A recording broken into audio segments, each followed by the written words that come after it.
conhecido como menstruação, né? Então, todos nós já sabemos disso. E qual que é importante disso que eu estava falando para vocês? É importante vocês saberem os tipos que existem. Então, as hiperplasias, esse aumento de número celular do endométrio, regido por uma alta exposição aos estrógenos, ele é classificado em simples ou cística e complexa ou adenomatosa. Então, a primeira coisa que eu queria que vocês entendessem é que a classificação simples e complexa, ela basa na relação estroma-tecido glandular.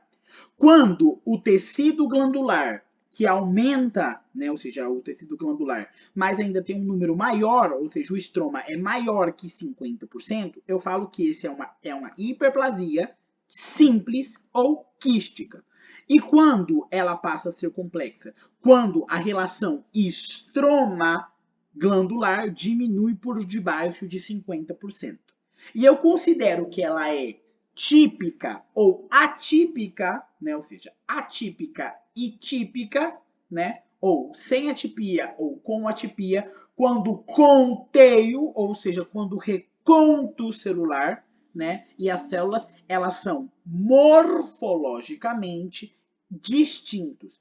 E o padrão mais específico para mim falar de uma atipia ou sem atipia é o reconto o conto de número de mitoses. E aí gravem o seguinte, porque qual que é o grande interesse da hiperplasia? O grande interesse na hiperplasia é saber qual é a taxa na evolução natural que tendem a progressar a uma doença maligna, a uma enfermidade maligna. E aí, dentro do que é enfermidade maligna, que a gente vai falar, gravem esse número, 13.829.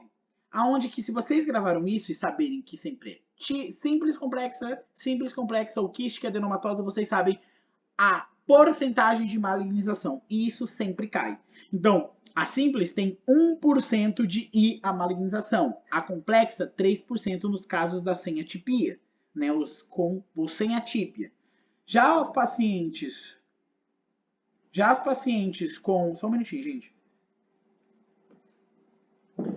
Já os pacientes com atipia, simples tem 8% e complexa tem 29% de irem à malignização, segundo a Organização Mundial da Saúde. E isso cai muito nas provas, então dediquem um tempo muito especial de vocês para cá. E aqui que eu estava conversando com vocês, aqui a gente tem um endométrio normal, onde as glândulas crescem em volta do estroma, isso é parênquima.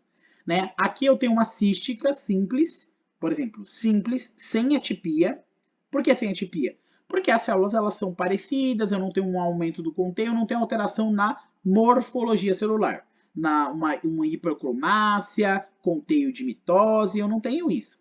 E submergido no estroma, ou seja, tem mais estroma do que glândulas. Já na complexa ou na adenomatosa, eu tenho um número enorme de glândulas. Ela é simples porque ela não tem atipia celular, eu não tenho conteúdos mitóticos, eu não tenho uma hipercromácia, mas eu tenho o quê? Grande quantidade de glândula e uma quantidade diminuta de estroma. Tá? Já nas pacientes que têm hiperplasia simples com atipia, é aquela questão, células hipercromáticas e com conteúdo aumentado de mitose. E eu considero que ela é simples porque eu tenho bastante estroma. E as complexas, né, ou seja, ou adenomatosas, com atipia é aquele. Tenho pouco estroma, por isso que são complexas, e tenho uma hipercromácia, conteúdos de mitose, que tornam elas atípicas. Então, se a gente for fazer 1, 3, 8, 20 e 9. Eu ia colocar 28. 13.829 é um número extenso que a gente tem de risco de malignização de uma hiperplasia, tá? Então aqui mostra aqui tá muito bonitinho para vocês a diferença entre simples e complexa. Eu coloquei aqui para vocês. Coloquei em português porque ele fala em sala, então eu quis colocar em português como eu entendi, para ver se passo para vocês no melhor entendimento. Qual que é a clínica, Gustavo? Qual que é a clínica? né? Porque você falou que é um estado hiper... Eu nem falei dos fatores de risco, porque é os mesmos fatores de risco para o desenvolvimento de câncer que vocês já vão discutir aqui na próxima aula. Mas qual é a clínica? Endométrio que cresce desenfreadamente, sem oposição de progestágeno. Uma hora o que acontece? O crescimento sobrepassa a capacidade vascular. E o que acontece? Hemorragia. E aí, como eu não sei se eu já falei para vocês, mas a hiperplasia ela é muito comum pós o período menstrual. Então essas mulheres pós-menstrual, ou seja, pós o período menstrual não, pós-menopáusicas, voltam a sangrar. Então a queixa mais característica que vai chamar a atenção de vocês para um diagnóstico entre hiperplasia e o tumor de endométrio vai ser o enunciado que vai trazer para vocês a seguinte frase: mulher com anos de menopausa que ela volta a menstruar, mas ela não volta a menstruar. Ela está tendo um sangramento, uma hemorragia pós-menstrual, que vai variar em intensidade de acordo com o grau de comprometimento. Tá? Então, dentro daí, vocês têm que suspeitar. Suspeitei, eu posso fazer uma ecografia. E uma ecografia fala o seguinte, que um endométrio de uma mulher pós-menopáusica, sem terapia de substituição hormonal, tem que ser menor a 4 centímetros. E na mulher com terapia de substituição hormonal, tem que ser menor a 6 centímetros. Então, a partir daí, eu já falo, epa, se está acima de 6 centímetros ou acima de 4, na mulher que não tem terapia, respectivamente, o que eu vou fazer? Eu tenho que investigar hiperplasia e tumoração. E como eu vou investigar hiperplasia e tumoração? Eu preciso daquele tecido para mandar para a anatomia patológica para me trazer o diagnóstico. Então, o diagnóstico ele é anátomo patológico. Porque a anatomia patológica vai falar, não, isso aqui é glândulas normais, simples, quísticas, complexas, com atípia, sem atípia. Não, isso já é um carcinoma, isso aqui já é uma displasia. É isso que vai me dizer. É a anatomia patológica. E quais são os meios direcionados para me colher esse material? É aí que mora a grande questão. Hoje, atualmente, o gold standard, ou seja, o meu método de eleição para recoleção do material para a biópsia é a histeroscopia diagnóstica com biópsia dirigida. Então, eu vou fazer uma através de um endoscópico com haste não rígida, moderada, leva esse paciente, ou seja, coloca esse paciente em uma posição, vou ao útero, visualizando, vejo o local de lesão e recolho uma amostra e mando a anatomia patológica.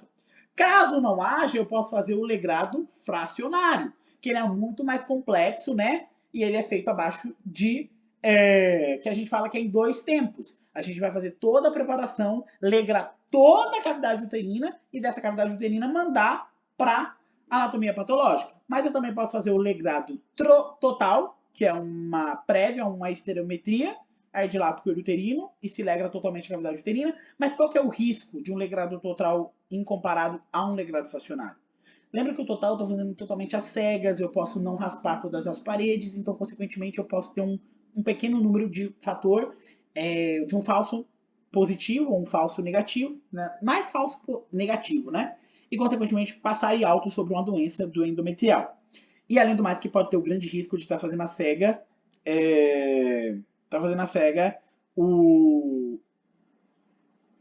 o legrado e fazer uma perfuração. E o microlegado já está até desuso porque é altamente sugestivo de falsos negativos, nem se usa mais. Então vamos estabelecer o seguinte. Sempre que tiver um paciente que parou de menstruar, que volta a ter, né, após a menopausa, volta a sangrar, que a gente chama de hemorragia pós-menopausa, nesses pacientes, sim ou sim, estamos obrigados a descartar hiperplasia e patologias malignas, que é o tumor de endométrio. E como eu vou fazer isso? Eu posso fazer isso pela histeroscopia dirigida, ou seja, histeroscopia diagnóstica com biópsia dirigida, que é o método de escolha. Caso não seja, caso não tenha, eu vou fazer um legrado fracionado. Se não tem legrado fracionário barro anestesia, eu faço um legrado total sem anestesia. Mas em ordem de sensibilidade e especificidade para o diagnóstico primeira, histeroscopia com biópsia dirigida. Segundo, legrado fracionado. Terceiro, legrado total. Por último, lá esquecido na fila do pão, eu vou lembrar do microlegrado, tá? Porque tem um alto índice. E qual é o tratamento? O tratamento ele depende também de 3 fatores: da idade da minha paciente e do desejo de paridade da minha paciente. Pacientes e do tipo de lesão também. E do tipo de lesão. Esses são os 3 fatores. Então, paciente em idade reprodutiva com uma, né, com desejo de embaraçar, idade reprodutiva com desejo de embaraçar e que tem uma lesão sem atipia, seja ela cística ou adenomatosa, eu vou fazer um tratamento médico bem detalhado com ela. E qual é esse médico bem detalhado com ela? Eu vou dar para ela o acetato de medroxiprogesterona de 10 a 20 miligramas, de 10 a 20 miligramas por dia, né? Que eu posso fazer de maneira contínua ou nos últimos 14 dias do mês. O de eleição ou preferido é o acetato de medroxiprogesterona de forma contínua por 6 meses. E dentro desses 6 meses, fazer sempre avaliações contínuas a cada 3 meses ecográficas e a cada 6 meses biópsia. Nesse caso, se a lesão ela regride, eu vou dar clomifeno. Porque da idade reprodutiva e tem desejo, ela tem que ir para ontem engravidar. Então eu vou dar o cloridrato, né, o acetato de clomifeno. E o acetato de clomifeno para que ela ovule, engravide, geste, tenha a sua paridade satisfeita e eu parta para o tratamento definitivo da hiperplasia, que seria a histerectomia, tá? E se a paciente tem uma hiperplasia sem, né, atipia, né, e ela não deseja embaraçar, eu posso fazer o tratamento expectante, mas se ela já não tem o desejo de engravidar, eu não vou estar postergando, né? Se é sem atipia, muitas vezes com o tratamento médico, que é o recomendado, né? Fazer o tratamento médico, com também acetato de megestrol ou acetato de medroxiprogesterona de maneira contínua por 6 meses, acompanhamento ecográfico a cada 3 meses e acompanhamento anatomopatológico, que é biópsico, a cada 6 meses. Caso persista ou, né, progrida, histerectomia. Se supreme, ou seja, se regride, nesse caso, a gente pode deixar o tratamento médico mesmo expectante. Muitas vezes, né, independente se é atípico ou não, mas nos casos das típicas, eu repeti aqui, tá? Nos casos com atipia, é a mesma questão. Na paciente que tem desejo de engravidar, aqui eu só repeti, tá? Aqui tem desejo de engravidar, que está com hiperplasia, ou seja, que tem desejo de embaraço, é o quê? Faz o tratamento médico, tenta fazer aquele mesmo protocolo, tenta engravidar o mais rápido possível, ou seja, cloridrato, é acetato de clomifeno. Engravidou, automaticamente vai regredir, né? Porque vai ter. Nasceu histerectomia. Se a paciente não tem desejo de paridade, acabou. Se ela não tem desejo de paridade e quer manter o útero, aí você faz o tratamento com megestrol. É o melhor, tá? Se ela quer manter o útero, mais acompanhamento. Mas se persistir a lesão em 3 a 6 meses, tem que sim ou sim. Se ela não tem desejo, não tem desejo de paridade, tem paridade satisfeita, tem uma idade boa, quer manter o útero, tira o útero daí por quê? O que a hiperplasia é um solo fértil para o desenvolvimento de tumor de endométrio. Na verdade, a hiperplasia ela é o que? A mamãe do tumor de endométrio. O que é o tumor de endométrio? O tumor de endométrio é uma das patologias malignas mais frequentes nos países desenvolvidos.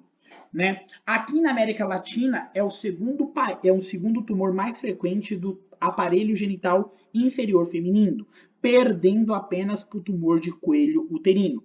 Quando a gente fala numa população geral, entre todos os cânceres que podem acometer a mulher, é o 4º tumor em incidência, porém o 8º em mortalidade.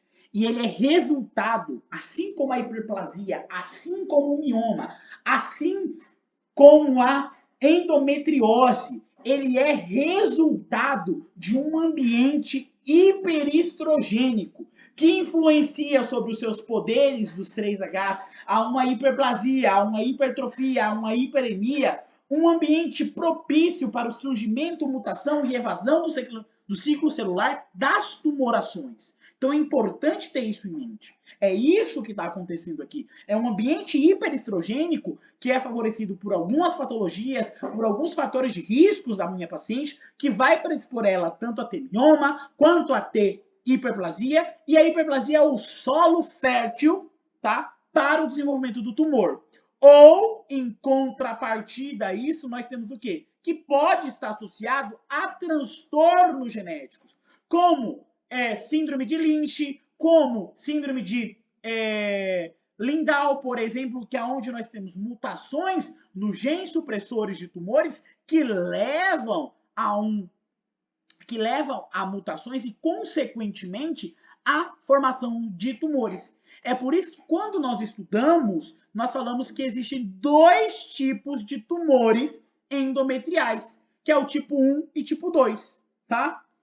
Onde o primeiro está associado ao processo de exposição aos estrógenos e o segundo, ou tipo 2, está associado ao transtorno genético, à mutação da proteína P53. Quais são os fatores de risco? Gente, tudo que a gente já discutiu até agora. Fatores que predisponham a um ambiente hiperestrogênico. Quais são esses? Obesidade, síndrome do ovário policístico, menstruação temprana, ou seja, menarca temprana, menopausa tardia, síndrome do ovário policístico, idade, dieta, pacientes que têm transtornos genéticos, como, por exemplo, alterações síndrome de Lynch, que é aquelas pacientes que têm tumores câncer-retais na família, né? Que a gente chama de PAF. Lembra? Polipolis, adenomatosa familiar, síndrome de Lynch. Tem mutações no gene BCRA1 e 2, pacientes que têm antecedentes de câncer de mama, fizeram uso de tamoxifeno. Ou, já ia falar do homem, que tamoxifeno também é usado no homem, tratamento de câncer de próstata.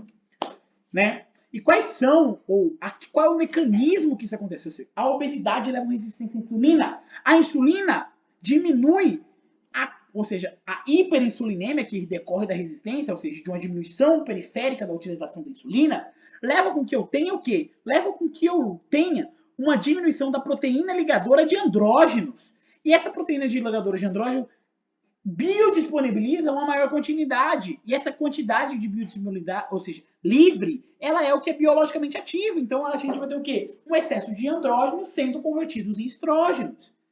A síndrome do ovário policístico tem a mesma, né? E ela age por 2 questões, né? Porque a própria síndrome do ovário policístico aumenta a produção da androstenediona e aumenta a conversão periférica. Então leva a um hiper. Perimenopausa, pela própria falência do ciclo ovariano ou desregulações. Iatrogenia, né? Quantas vezes, quem já foi para consultório vai chegar, a mulher sempre chega com um tratamento de substituição hormonal sem oposição de progestágenos. Lembra sempre, terapia de substituição de hormônio lá que a gente deu em menopausa. E mulheres que têm útero têm que ter a contraposição de progestágenos, senão ela vai evoluir uma hiperplasia, ela vai ir a um câncer de endométrio. E tumores do próprio ovário que podem estar sendo hipersecretantes de estrógenos. E como se dá a patogênese? Ou seja, 90%, ou seja, anatomopatologicamente, os tumores se dividem, que afetam o útero, se dividem em derivados do endométrio, que são os epiteliais, que são os adenocarcinomas, que podem ser endometrioides, que podem ser de células claras, que podem ser de especificações de células mistas, podem ser mesenquimatosos, como é o caso dos sarcomas, 3% são coriocarcinomas e 2% dos tumores que afetam podem ser metastáticos. Dica! Não vão para a prova sem saber porcentagem. Vocês já vêm de GO1, onde números importam. Não importam para a nossa vida, mas para a prova importam. É um ponto que faz diferença. Então, vão sem saber, por exemplo, que 2% é metástase. Mas se ele perguntar quantos por cento é adenocarcinoma, vocês têm que saber que 90% são adenocarcinoma. 5% são mesenquimais, 5% são sarcomas. Precisa saber 3% de mim? Não, mas eu preciso saber quem é 90%, quem é 5%, quais são os tumores mais frequentes. Qual que é a clínica da minha paciente? Qual é a clínica? A clínica é muito fácil. Ou seja, a clínica é paciente que sangra. Paciente com hemorragia pós-menopáusica ou intermenopáusica, eu tenho que descartar a patologia maligna. Tenho que descartar. Eu tenho que fazer uma estereoscopia, uma biópsia dirigida. Eu tenho que descartar. Tá? Histologicamente, quais são os tipos de tumores dentro dos adenoscarcinoma que são considerados tumores do endométrio do tipo 1 e do tipo 2? E qual que é a grande influência disso? 75% dos tumores são da estirpe adenocarcinoma endometriose do tipo 1 e são de bom prognóstico. São eles que vão surgir no período peri ou pós-menopáusico e vão estar associados a um nível aumentado de estrógeno e, consequentemente, a uma hiperplasia. Já o tipo 2 são tumores mais agressivos, com mau prognóstico, e da estirpe histológica, que representam 5, 6, 7%, 25%, na verdade, o tipo 2, mas que dependendo do tipo pode ser 5%, 6%, mas isso não cai, são os tumores de células claras. E qual que é a grande característica? Que os tipo 1 dependem de estrógenos. A lesão precursora é a hiperplasia. O crescimento é relativamente lento e pouco agressivo. E o tipo 2, né? Não tem a ver, ou seja, não tem relação, não precisa do solo fértil da hiperplasia. Eles surgem da influência genética, de mutações genéticas, de transtornos genéticos, que, consequentemente, são mais agressivos, são mais invasivos. Essa tabela vocês têm que saber como o nome de vocês. Que, por exemplo, os tipo 1, que são na maioria endometrioide, né?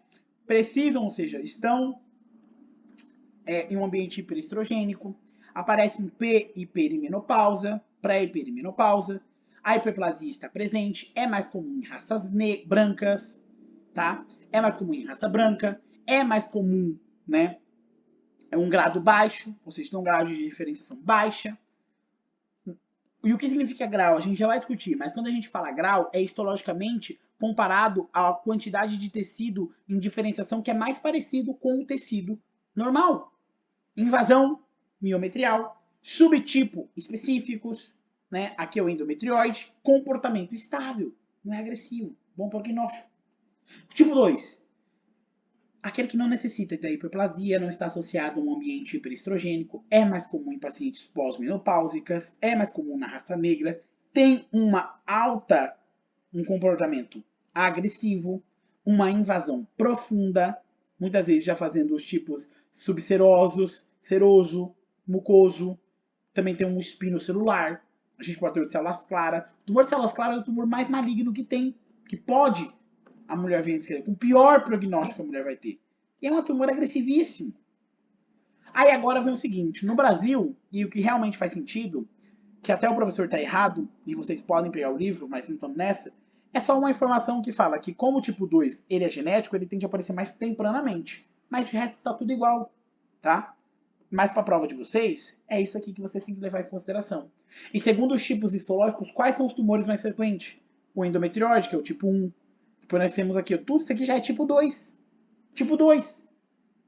Secretor, carcinoma escamoide, seroso, células claras, carcinoma mucinoso, neuroendócrino. E aí o que define se um tumor ele é baixo grau ou ele é alto grau? O que define é a quantidade de tecido que se assemelha à organização, à arquitetura normal. Então eu falo que um tumor é de baixo grau quando eu falo o seguinte, que ele tem um crescimento maior que 50% em diferenciação glandular, ou seja, arquitetonicamente ele cresce como o próprio endométrio que seria normal, ou seja, com formação de tecido glandular. E eu falo que ele é de alto grau, ou seja, agressivo, quando o tumor tem mais componente sólido do que diferenciação celular. Então eu falo quando ele tem um menos de 50% na diferenciação glandular. E o de alto grau divide em grau 1 e grau 2. Grau 1 é aquele tumor maligno endometrióide que tem uma diferenciação glandular, mais de 95% do tumor é glândula. Já o grau 2 é aquele paciente que onde entre 50% e 95% do tumor é glândula. Tá entendendo?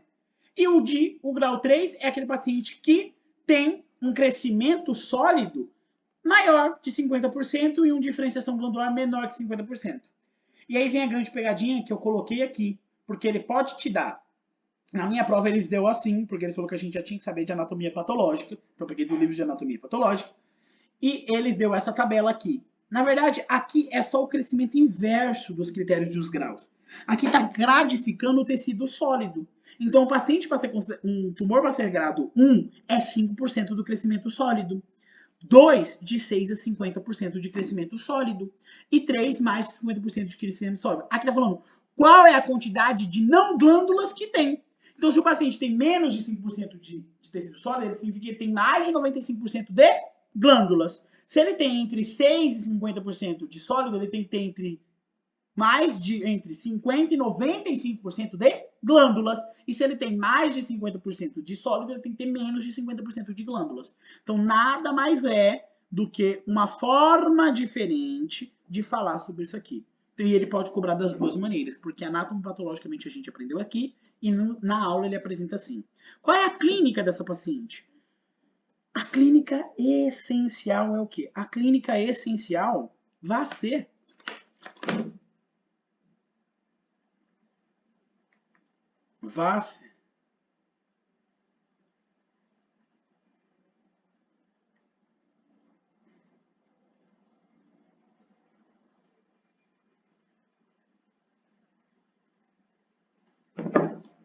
vai ser, né, pós-menopausa e eco. Você vai ser uma hemorragia pós-menopausa e, consequentemente, depois, na ecografia, eu vou ver um endométrio com um espessor maior de 4 a 6 milímetros nos pacientes com terapia de reemplazo hormonal. As provas de laboratório são inespecíficas. O segundo passo, depois, né, ou seja, né, de laboratório são inespecíficos. Então, uma vez que vocês detectam isso, o que vocês vão fazer? Biópsia. Biópsia. Então, vocês vão fazer o quê? A histeroscopia diagnóstica para recolheção de biópsia. Uma vez que vocês fazem o diagnóstico, é hora de estadificar o câncer. E aí a gente vai fazer o quê? Uma tomografia com ressonância, uma tomografia, né? Uma TC de tórax, pelve, para estadificar o grau de crescimento do câncer, tá? E aí, quais são os estágios? Segundo a FIGO, isso aqui vocês têm que saber como o nome de vocês. Eu nem vou ler aqui, porque só vou estar lendo. Vocês têm que realmente se aprofundarem e saber que, tipo, o tumor estágio 1 é o tumor limitado ao endométrio. 1A, limitado ao endométrio. 1B, invade menos de 50% do endométrio. 1C, invade mais de 50% do endométrio. Estágio 2, tumor que se expande para a cervix. E aí se divide em A e B. No caso do A, se estende ao tecido glandular do endoscérvix. 2B se expande ao tecido estromal cervical. 3, tumor que se expande em continuidade. Então vai ser aquele tumor que 3A saiu para fora, afeta serosas e anexos. 3B afeta, ou seja, compromisso superior da vagina. 3C, metástase ganglionar pélvica e paraórtica. E 4 é tumor que fez metástase em órgãos distantes.